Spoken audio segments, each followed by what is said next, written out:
On April 16, 2026, News Nation's Brian Entin opened his broadcast with a shocking detail confirmed by his sources.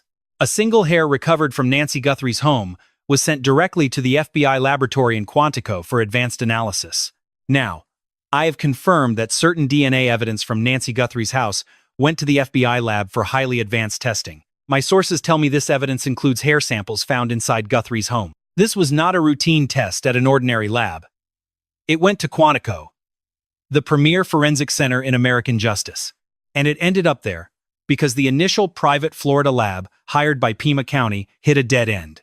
Their technology had reached its absolute limit, forcing them to escalate the analysis. Moving a sample from a subcontracted state laboratory to the FBI is anything but standard procedure. It only happens for one very specific reason, and that is why a single rootless hair, found where Nancy Guthrie spent her final hours on January 31st, could completely rewrite the course of this investigation. Brian Entin's critical confirmation rests on reliable inside sources. The precise route he describes, from the crime scene to Florida and on to Quantico, places this active clue directly into FBI hands. Every link in this chain required a deliberate decision, and every decision reflected a strategic pivot in the investigation. Escalating this sample from Florida to the FBI at Quantico proves one undeniable fact. The testing this hair requires is far beyond the capabilities of any standard forensic laboratory. Entin brought this discovery directly to C.C. Moore, the expert forensic genealogist. She has cracked 6 cold cases using this exact type of microscopic evidence. He shared his sources' findings, and she offered just one word: no hesitation, no caveats, entirely free of the typical cautious jargon scientists use to manage expectations. A single word from someone who has spent years unmasking killers using the most degraded crime scene clues. An authority who only speaks this word when she sees a genuine path forward. It stands as the most critical development in this mystery since the morning Nancy Guthrie vanished. Before we go on, please hit like, subscribe, and share this with anyone following the Nancy Guthrie case closely. Up next, we look at the precise science behind what the FBI is trying to solve in Quantico. This is the same breakthrough technology that identified Rex Heuermann after 11 years of mystery, and the exact words C.C. Moore uttered when she heard Entin's breaking news. Stay with us. Evidence like this does not end up at Quantico by chance. The chain of custody routing this evidence to the premier FBI crime lab involves deliberate steps, each requiring a hard decision. Someone bagged that hair from Nancy Guthrie's home. Someone carefully cataloged it. Someone shipped it to DNA Labs International in Florida, and an analyst there realized the required extraction exceeded their capabilities and sent it to the FBI. That is the chain Entin confirmed on April 16th. This is not a mere theory or speculation, but a verified paper trail leading straight to Quantico. This journey also proves what the clue is not. It was not mishandled, mislabeled, or simply forgotten. It is actively examined evidence, evaluated in 2 separate lab phases, and escalated to the highest level of forensic infrastructure, because investigators know it warrants this painstaking effort. Handing evidence over to the FBI is a professional judgment made by highly trained forensic scientists who examined the trace sample and realized its potential stretched far beyond their local lab's capabilities. The timeline also confirms where the hair originated. A sample recovered from that locked crime scene is no random finding. It is a physical record of presence. And presence inside that home during that critical window carries immense weight. Sending this hair to the FBI is incredibly fascinating because typical local facilities lack the technology to extract snips from rootless hair. Rootless. That single word explains why the sample left Florida and why Quantico is intervening in the investigation right now. To understand the massive impact of that term, rootless, you have to understand what it actually means. For a hair fragment to arrive at a crime laboratory, completely stripped of its root, because the difference between a hair with a root and one without goes far beyond a mere physical trait. It represents the massive gap between evidence any lab can easily process, and a sample that recently defied forensic science entirely. When hair sheds naturally or falls out without being pulled, like strands left on a pillow, floor, or couch, it typically detaches from the hair follicle, leaving the root behind. That root acts as the hair's biological anchor. It houses crucial follicular cells. These cells are rich in nuclear DNA, a person's complete genetic blueprint. A rooted sample gives forensic analysts the entire picture. A rootless hair left them empty-handed. And for decades, That was where the trail went cold. Traditional forensic labs process hair by always looking for that elusive root. When DNA Labs International received the hair from Nancy Guthrie's house, they searched for a root. There was nothing. That discovery forced them to send it to Quantico. Analyzing a rootless hair requires highly specialized work that most standard forensic labs simply cannot do. The hair recovered inside her house belonged to the strange limbo that existed between those two moments. The last known place where Nancy Guthrie was seen alive, and the very first crime scene where investigators began physically reconstructing what happened. Unlike outdoor evidence, which is highly vulnerable to contamination, and the footsteps of strangers, hair inside a home implies direct suspicion. Getting inside requires living there, an invitation, or a violent struggle. When the entire investigation hinges on knowing exactly who was inside that house on the night of January 31st to February 1st, finding an unexplained hair is the first step toward an answer. The real dilemma investigators face right now is not whether the hair actually exists. Entin confirmed that it does. The question is whether they can identify the owner using a rootless strand and if that lead, if real, will actually go anywhere. The Pima County Sheriff's Department sends its DNA evidence to DNA Labs International over in Florida. DNA Labs International is certainly no small operation. They analyze forensic evidence for agencies nationwide, processing hair with roots, blood, saliva, and other biological tissues. But with this specific hair, their technology hit a wall, forcing them to send it to the FBI in Quantico. That decision is the ultimate forensic warning sign in this case. The rootless hair demanded a highly specific, advanced, and expensive method available in only a few places worldwide. One is Quantico. The other is a private laboratory in Santa Cruz, California, run by Dr. Ed Green, a brilliant scientist whose breakthrough technology allows this kind of difficult evidence to be analyzed today. No matter where you are watching from, whether the United States, the United Kingdom, or Australia, drop your city in the comments. Let us see exactly how far this chilling case has reached. C.C. Moore explained exactly what holds that lab back. They cannot extract SNP profiles from rootless hair. If the hair had a root, they would have done that work long ago. If that root belonged to some unknown man inside the house, this case would already be solved. That statement holds the definitive forensic explanation for why the hair had to leave Florida. Standard labs can easily extract a complete STR profile from rooted hair, the exact profile entered into CODIS, the national database. These STR profiles are the standard genetic fingerprint used for forensic identification. They can pinpoint an individual, run them against the national database, and generate direct investigative leads. If the hair found in Nancy Guthrie's home had possessed a root, DNA Labs International would have processed it completely. C.C. Moore confirmed as much.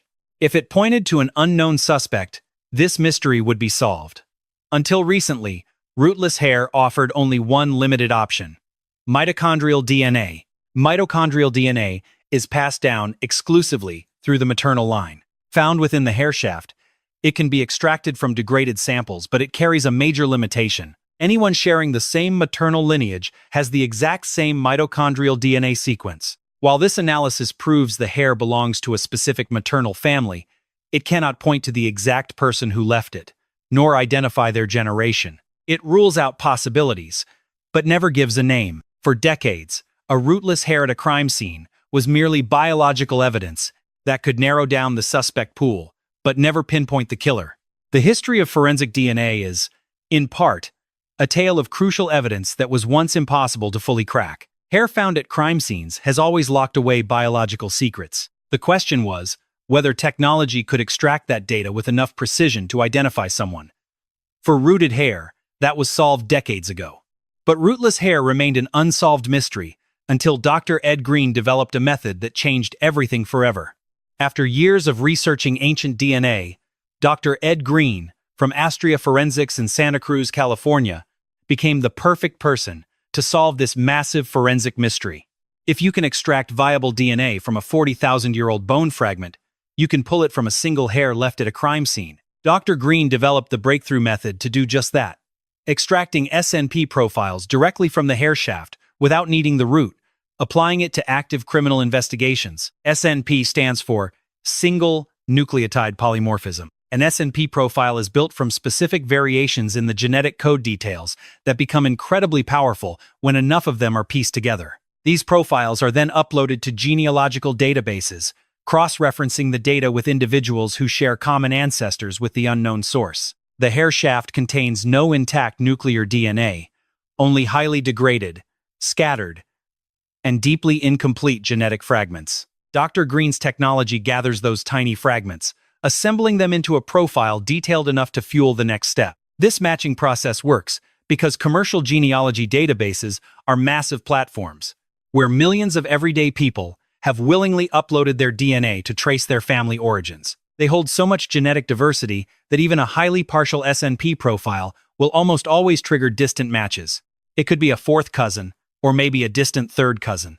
We are talking about someone sharing just enough genetic material with the hair donor to hint at a family tree without exposing their actual name. But those distant matches are only the beginning of the road, not the end. Armed with that profile, a forensic genealogist builds complex family trees from those matches, mapping entire generations backward and forward through time. They cross-reference official records, eliminate dead-end branches, and narrow the search until they pinpoint the exact individual behind that DNA. This process is never fast. It is incredibly painstaking. It demands a skilled forensic genealogist who can manage multiple family trees at once, while objectively weighing each potential suspect against the cold facts of the case. It requires rigorous documentary proof, birth certificates, and historical census records. Marriage licenses are used to verify that the family tree reflects a genuine lineage, rather than some glitch in the digital system. It also takes immense patience to chase lines that lead absolutely nowhere, and then restart the entire search from a completely different angle. C.C. Moore is the forensic genealogist who has successfully navigated this brutal process 6 times, using nothing but rootless hair. 6 cold cases, 6 names. It all started with a degraded genetic fragment inside a rootless hair, and ended with a suspect placed squarely at the crime scene by investigators. The infamous Gilgo Beach case sat cold for 11 years. Dr. Ed Green's technology and C.C. Moore's forensic genealogy identified Rex Hoyerman, a Manhattan architect, using a single rootless hair recovered from the scene. That exact technology and process are being deployed today on the DNA samples recovered from inside Nancy Guthrie's home. The FBI is currently analyzing them, after they first passed through a specialized laboratory in Florida. Rex Hoyerman killed for 17 years. When his victims were found, investigators discovered rootless hairs that standard crime labs simply could not analyze further. That crucial evidence was at the very limit of what forensic science could do, until Dr. Ed Green pushed those boundaries further. The entire chain of events begins with a single rootless hair. Connecting that strand of hair to an actual name is exactly what the Nancy Guthrie investigation is trying to replicate right now. The major question is whether the conditions in this case match the ones that cracked Gilgo Beach wide open. We have to see if the hair is well preserved, and if there are enough intact fragments from the shaft to build a viable SNP profile. Finally, we need to know if the profile is detailed enough to yield matches that C.C. Moore or another genealogist can actually untangle. None of those factors can be confirmed until the scientific testing is fully complete. What we do know is that the evidence is in highly capable hands with the proper infrastructure. The forensic genealogist who solved this puzzle 6 times admitted she was incredibly excited when she heard the news. When journalist Brian Entin confirmed the hair report to C.C. Moore and asked for her reaction, she confessed she had been hoping they had hair to work with. She declared that this hair could make the case entirely solvable, and that she is deeply excited about the possibilities. Honestly, I was praying they had some hair samples because of recent scientific breakthroughs, since a single hair can absolutely solve a case. So I am really excited. I truly am.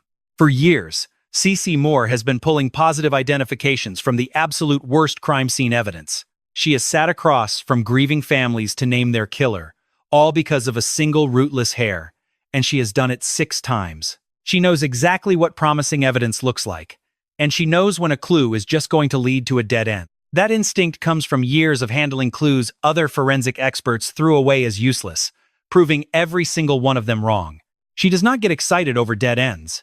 She gets excited when she sees a clear path hidden in evidence other labs would throw in the trash. Confirmation that the hair from Nancy Guthrie's home is now in Quantico, under the custody of the FBI's forensic team, in a lab, with the technology to attempt what Florida could not, sparked a reaction from a scientist known for her precise vocabulary. Think about what it means that Moore said she hoped they would have hair to work with. We are talking about a forensic genealogist who followed Nancy Guthrie's case closely enough to hold real hope about what evidence existed. She was not answering a general question about forensic possibilities. She was responding to a highly specific update, and her reaction proved this was exactly what she wanted to hear. A scientist with her experience would not hope for a hair sample, unless she understood its true power, something she has already proven with precision on 6 different occasions. And I myself have helped solve 6 cases, if I remember correctly, where the only physical evidence was rootless hair, and there are so many more.